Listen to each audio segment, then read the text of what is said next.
بيبدأ الفيلم بسفينة فيها زوج وزوجة من عنصر النار، واللي بيكونوا رايحين لمدينة اسمها مدينة العناصر. ولما بتوصل السفينة بيشوفوا أشخاص من عناصر مختلفة، زي أشخاص من عنصر التربة ومن عنصر المية وكمان من عنصر الهواء. وبعدها بيفضلوا واقفين في طابور لحد ما بيجي دورهم علشان يختموا التصريح بالدخول للمدينة. ولما بيسألهم موظف التصاريح عن أساميهم بيلاقيها صعبة النطق، فبيقول لهم طب انتوا من النهاردة اسمكم أنور وشعلة، وبيختم لهم التصاريح. وبعدها بيدخلوا المدينة اللي بينبهروا بيها جدا، وبنلاحظ ان عنصر الميه هو العنصر المسيطر على المدينه. ولما بيكونوا في المترو بنعرف ان شعلة حامل، وبيروحوا بعدها يدوروا على اي بيت علشان يسكنوا فيه. لكن للاسف كل العناصر ما بيرضوش انهم يسكنوا معاهم، وده لانهم بيبقوا خايفين لا يحرقوا المكان. وبنعرف انهم الوحيدين اللي من عنصر النار اللي موجودين في المدينه. وبعد لف وتدوير كتير بيشوف انور بالصدفه بيت قديم وبيقرر انهم هيعيشوا فيه. وبعد كده بتولد شعلة بنت وبتسميها امبر. ولما بتكبر امبر بيعرفها باباها على الشعلة الزرقاء اللي بتمدهم بالقوه وبتحافظ على تقاليدهم. وبعد كده بنشوفه وهو بيلعب معاها وبيعملوا مع بعض يافطة المحل اللي باباها بيقول لها عليه انه حلم عمره. والمحل بيتفتح وبنشوف امبر وهي بتبيع مع باباها اكل لعناصر النار اللي عددهم زاد وبقى عايشين في منطقة خاصة بيهم اسمها منطقة عنصر النار. وبنشوف امبر وهي بتبقى مع باباها وبتساعده في كل حاجة بيعملها، وبتروح معاه وهو بيوصل الطلبات للزباين. وفي يوم بيدخل 2 من عنصر المية للمحل وبيتريقوا على الحاجات اللي بيبيعوها، فبيتضايق بابا امبر، فبتروح لهم امبر وبتطردهم من المحل. وباباها بيكون فخور بيها. وبتعدي سنين وبتكبر امبر وباباها بيكون كل حلمه انها تمسك المحل بداله علشان هو يستريح، وخصوصا انه كبر في السن وما بقاش قادر يشتغل زي الاول. وفي مره بيطلب منها باباها انها تقف المحل بداله علشان عايز يستريح شويه، فبتوافق امبر وبيدخل لها بعدها زبون رخم وبيسالها ما عندكوش عرض على الشموع؟ فقالت له فيه، بس لازم تشتري واحده وساعتها هنديك التانيه هديه. فقال لها لا انا هاخد الهديه بس. فقالت له ما ينفعش، انت لازم تشتري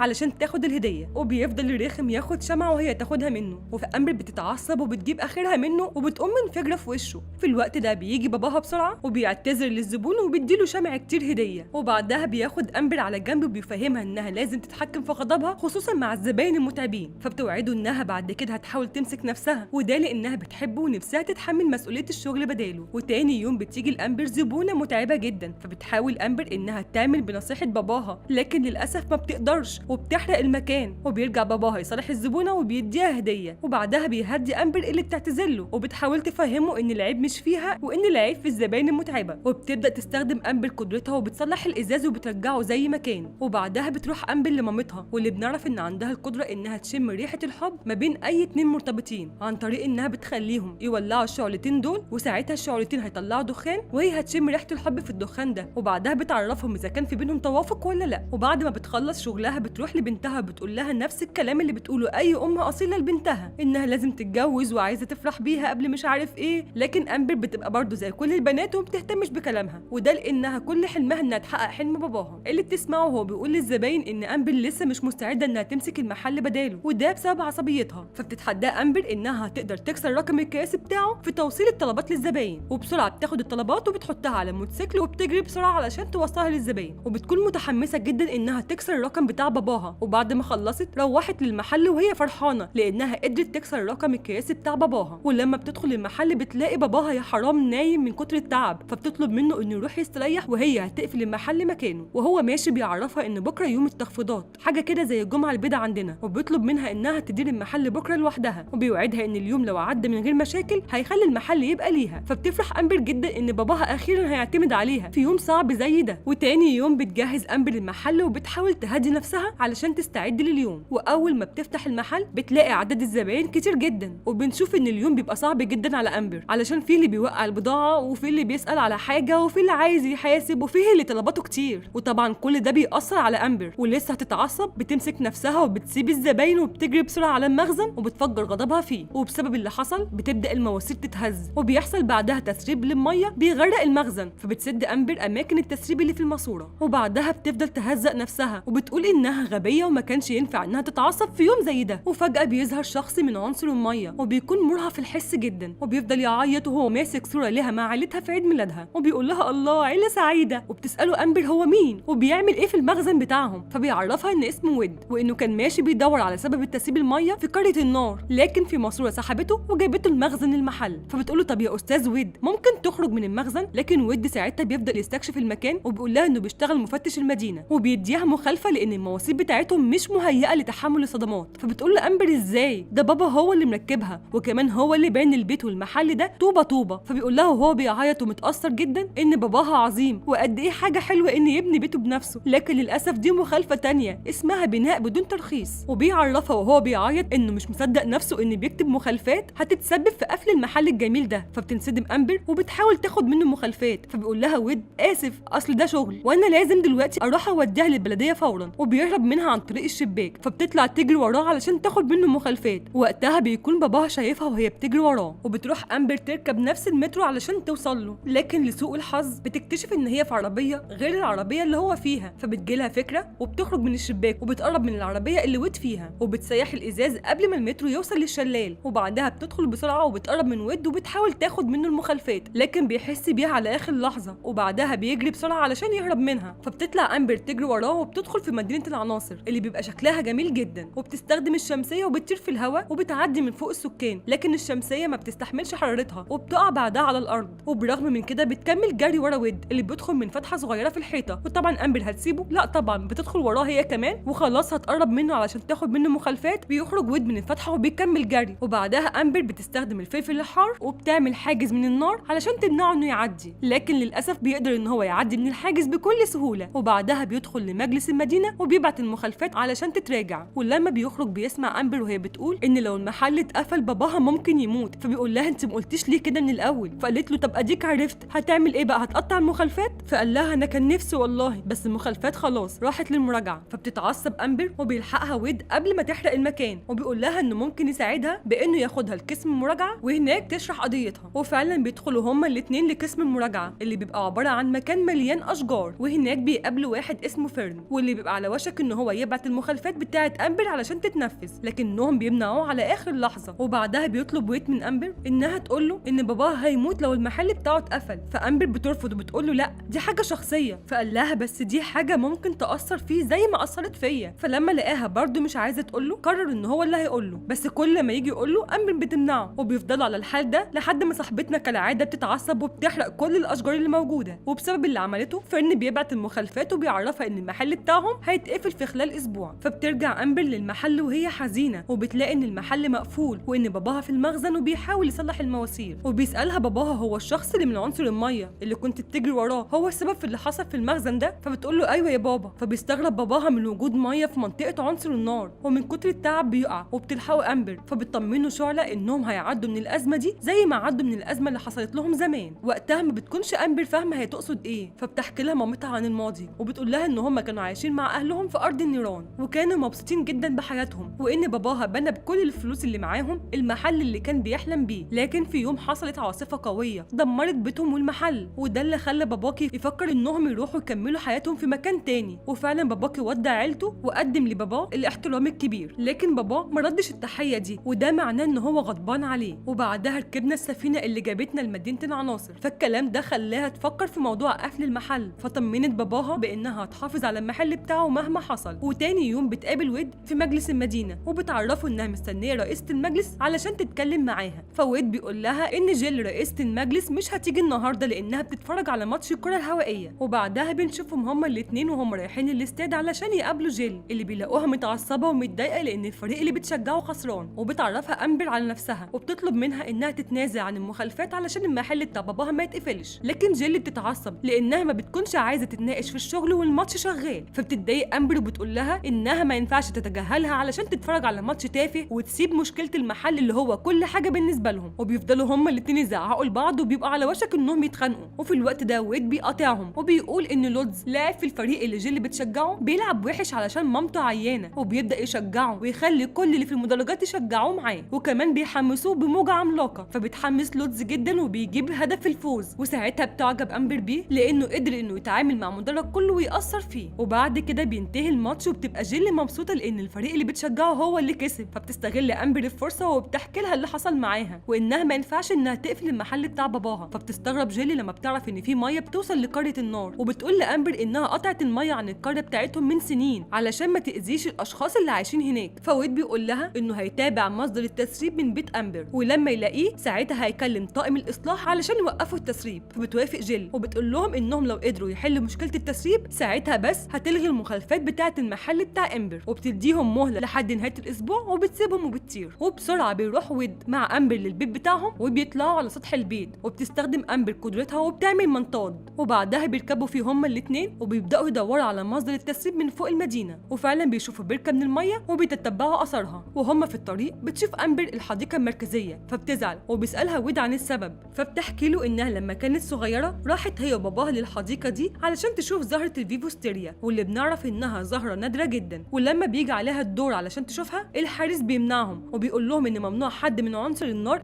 يدخل الحديقه، وده علشان ممكن يحرقوا المكان. وبعد سنين الحديقه بيجي لها فيضان وبتغرق، وبتعرفوا ان دي كانت فرصتها الوحيده علشان تشوف ظهور الفيفوستيريا، فبتاثر ويد وكان هيعيط. وبعدها بتساله امبر هو ازاي قدر يتعامل مع المدرج كله وهي بتفقد اعصابها لما بتتعامل مع زبون واحد بس، فبيقول لها ويد انه مش جامد ولا حاجه، هو بس بيقول اللي حاسس بيه مش اكتر. وبعدها بيوصلوا لمصدر التسريب واللي بتكون فاتحه في البوابه اللي بتمنع الميه انها توصل لقريه النار، وفجاه بتعدي سفينه بتغرق المكان، وبسرعه بيجري امبر وويد بعيد عن الميه، لكن لما بيعرفوا ان الميه هتروح لقريه النار بتروح امبر بسرعه وبترمي اكياس من الرمله لويد علشان يقفل بيهم الفتحه اللي في البوابه، وبيتعاونوا هما الاثنين مع بعض لحد ما بيوقفوا التسريب نهائيا، فبيفرحوا جدا بالانجاز اللي عملوه. وبيقول ويد لامبر انه هيتصل بطاقم الاصلاح علشان ييجوا يحلوا المشكله دي قبل نهايه الاسبوع، فبتشكر امبر وبتودعه علشان تمشي، لكن قبل ما بتمشي بيطلب منها ويد انهم يتقابلوا بكره في المدينه علشان يخرجوا سوا، فبتتكسف امبر وبتمشي، لكن ويد بيعرفها ان هو هيبقى مستنيها بكره الساعه 3. وتاني يوم لما الساعه بتيجي 3 امبر بتقول لباباها انها هتروح تسلم الطلبيات للزباين، وبتخرج بسرعه من المحل وبتروح للمدينه وبتقابل ويد اللي بيفرح جدا لما بيشوفها، وبيمشوا هما الاثنين مع بعض وبيبدا كل واحد منهم انه يعجب بالتاني اكتر، ولما بييجوا يتصوروا الصوره ما بتبقاش واضحه، وكمان بيرقصوا سوا لكنهم ما بيبقوش قادرين يلمسوا بعض. وبيعجب ويد جدا بامبر لما بيشوفها وهي بتلاعب الاطفال الصغيره،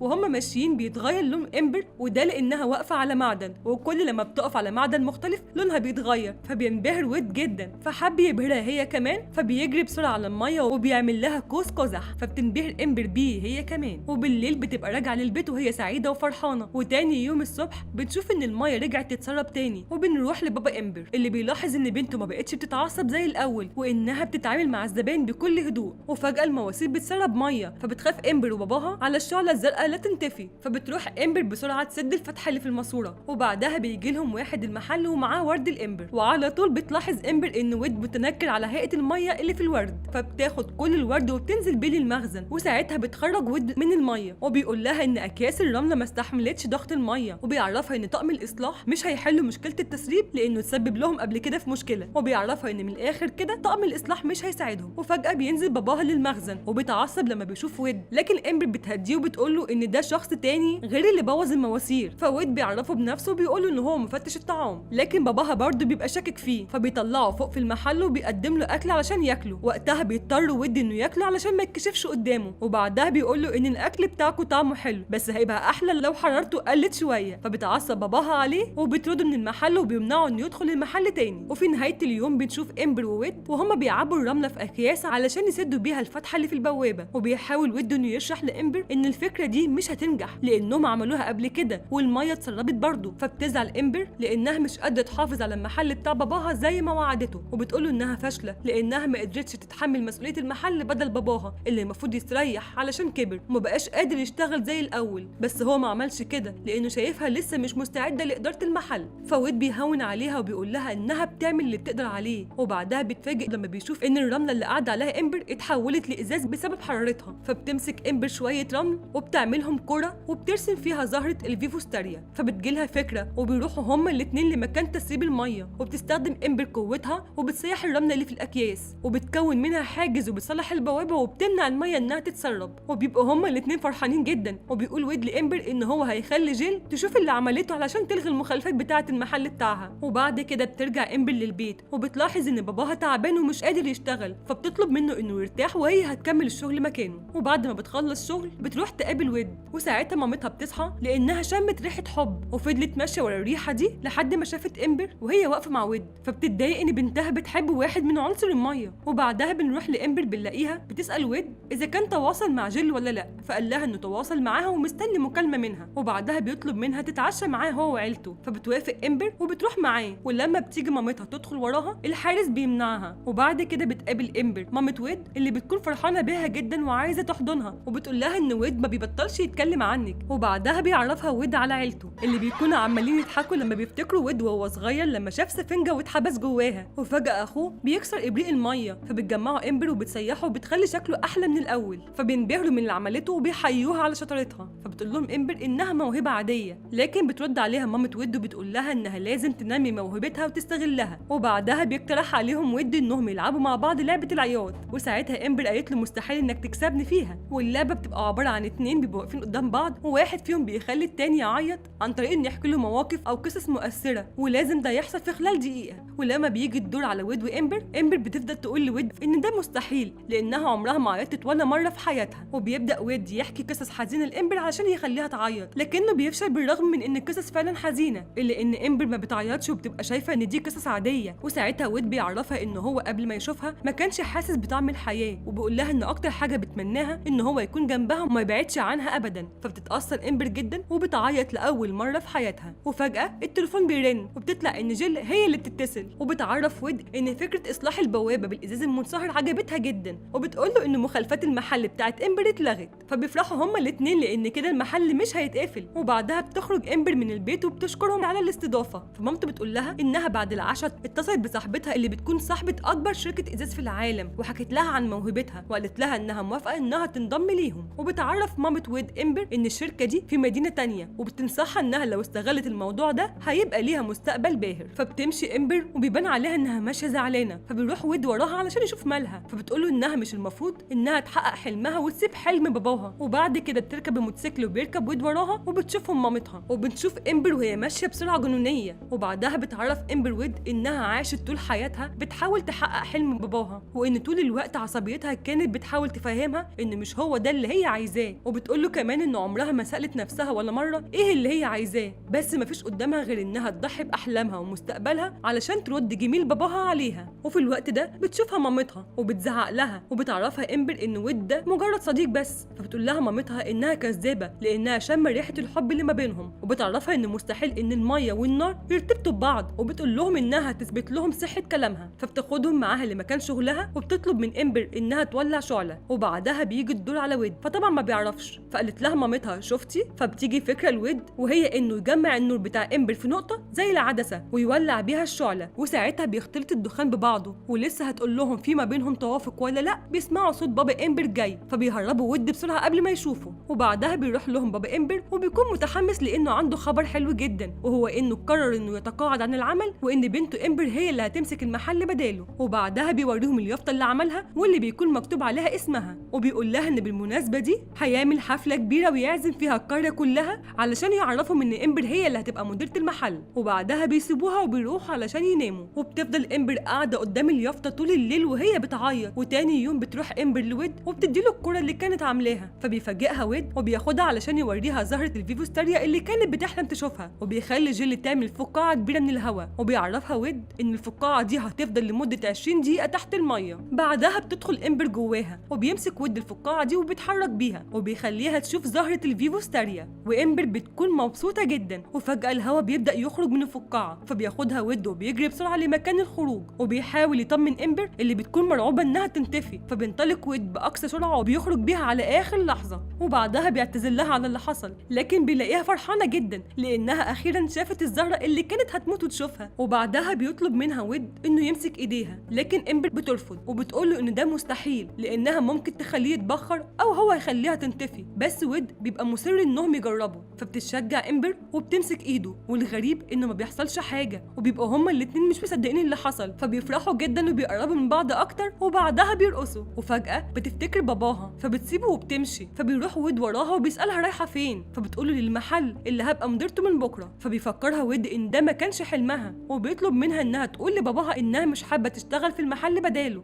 فبتقول له مستحيل انها تعمل كده. فبيقول لها يا خساره كنت فاكرك قويه. فبتتعصب امبر عليه وبتقول له انها بتنتمي لاهلها وانها مش هتتخلى عنهم علشانه، وبتسيبه وبتمشي. وبيجي يوم الحفله وبيتكلم باباها وبيعرف كل الحضور ان من النهارده مش هيشتغل تاني، وان بنته هي اللي هتمسك شغله بداله. وبيقول لها انه فخور بيها. وبعدها بينور اليافطه الجديده. وقتها بيظهر ود وبتقول له امبر انت بتعمل ايه هنا؟ فبيتكلم ود وبيقول ان هو بيحبها. فبتعصب باباها عليه. فود بيحكي له ان حبهم اتولد لما كانوا في المخزن اللي كان بيغرق. فبيعرف باباها ان هو عنصر الميه اللي كانت بتجري وراه. فويد ما بيفرقش معاه وبيقول لامبر ان ده الوقت المناسب علشان تقولي لباباكي على حلمك، وبيقول لها كمان ان هو بيحبها وهي كمان بتحبه. لكن امبر بتقول له انها مش بتحبه. فبتتدخل مامتها وبتقول لها لا، انا قريت الطلع وعرفت انكم بتحبوا بعض حب حقيقي. فبتزعق امبر في ويد وبتطرده من الحفله، فبيديها الكره وبيمشي. وفي الوقت ده بيبدا جزء من الازاز اللي عملته امبر يتكسر، وبعدها بيزعق لها باباها لانها حبت واحد من عنصر الميه، وكمان هي السبب في ان المخزن يغرق. وبيقول لكل الحضور ان هو هيرجع يشتغل تاني لان بنته لسه مش قد مسؤوليه المحل بتاعه. فبتروح امبر تقعد في مكان لوحدها وبتفتكر ذكرياتها مع ويد. وفجاه بتشوف البوابه بتتكسر وحصل فيضان في منطقه النار، فبتجري بسرعه علشان تنقذ الموقف. وبنروح لويد بنلاقيه بيودع اهله علشان هيسافر، لكن فجاه بيسمع صوت جرس الانذار بتاع قريه النار. وبنروح لامبر بنلاقيها بتركب الموتوسيكل بتاعها وبتجري بيه وبتعرف اي حد بتشوفه ان في ميه جايه، وبتفضل تقول بصوت عالي ان في فيضان. فبيشوف باباها ومامتها الميه وبيخاف باباها على الشعله الزرقاء. فبتروح امبر علشان تلحقها وبتدخل جوه المحل بسرعه وبتحاول تسد الباب علشان الميه ما تدخلش. وفجاه بيظهر ويد وبيطلب منها انه يدخل من مكان المفتاح.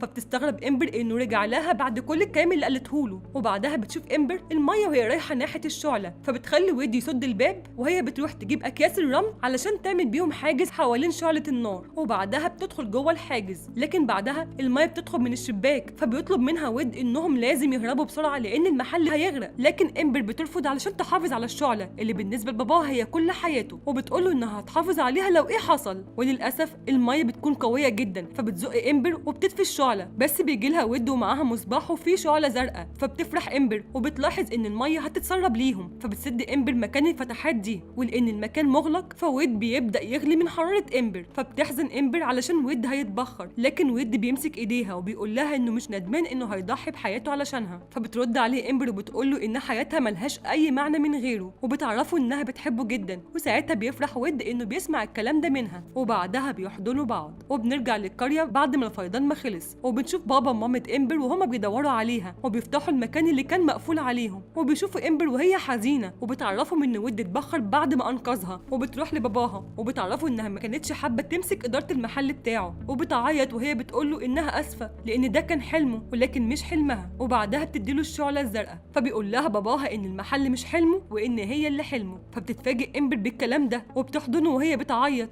وبعدها بيسمعوا صوت ويد وهو بيعيط زي عادته، وساعتها بتفهم امبر ان ويد لسه عايش. فبتفضل تقول له نفس القصص الحزينه اللي كان بيقولها لها وهما بيلعبوا علشان يعيط اكتر وميه دموعه تملى الاناء. وفعلا بتنجح امبر في خطتها وبيرجع ويد للحياه من تاني. وساعتها بتجري عليه امبر وبتحضنه. وبعد كده بتتصلح منطقه النار من التلف اللي حصل لها، وبابا امبر بيعمل افتتاح للمحل اللي رجع احسن من الاول، بس المره دي بيرحب بكل العناصر فيه. وبنشوف في المحل جيل اللي بتقابل فيرن اللي بتعجب بيه لما بتعرف انه بيشجع نفس الفريق بتاعها. وبنعرف بعد كده ان بابا ومامة امبر شغلوا 2 من عنصر النار في المحل علشان بابا امبر يستريح من الشغل. وبعد كده بنشوف مامة ويد واهل امبر وهم بيودعوهم علشان يروحوا فتره التدريب في شركه الازاز. وقبل ما بتركب امبر السفينه بتقدم لباباها الاحترام الكبير اللي بيرده لها هو كمان. وبعدها بتركب امبر مع ويد السفينه علشان يبداوا يعيشوا حياتهم سوا. وبس كده، يا ريت لو عجبكم الفيديو ما تنسوناش في اللايك والسبسكرايب. باي باي.